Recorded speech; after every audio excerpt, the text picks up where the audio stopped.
Welcome to our daily reflection for this Tuesday, April 4th. My name is Tim DeWeese, and in today's Gospel reading from John chapter 13, we find two disciples taking very different paths.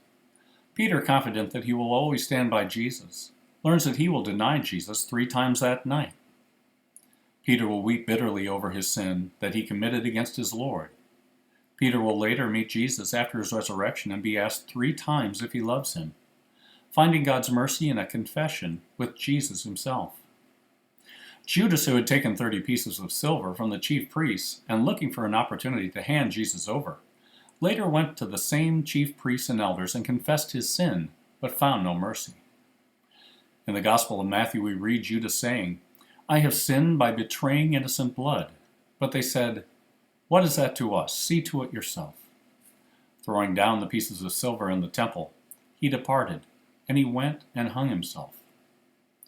Peter, despite his weaknesses, becomes one of the great saints of the church.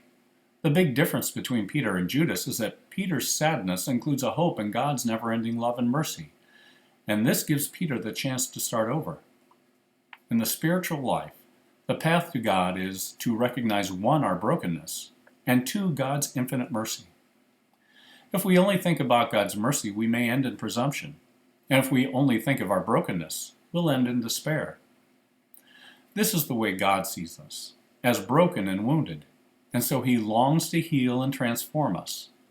But it is only when we are poor in spirit, when we recognize our brokenness in true humility, that we can allow God to engage, heal, and transform us at the very deepest levels of our being.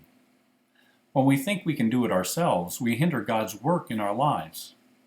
In God's providence, sometimes our failures are there to teach us that very lesson. Satan is the one whispering in our ear that we are now beyond the reach of God's mercy, that there's no turning back, that we are simply in too deep. Here Satan seeks to bury us in the shame of our sin, as he did Judas.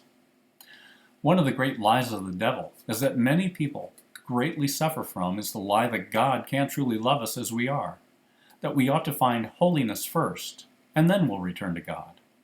But from God's perspective, the reality is actually the reverse. We need to turn to the divine physician precisely in our brokenness, and as we continue to do that, holiness will eventually follow. Let's put on the mind of Christ and see ourselves as he sees us, and make a good confession this Lent.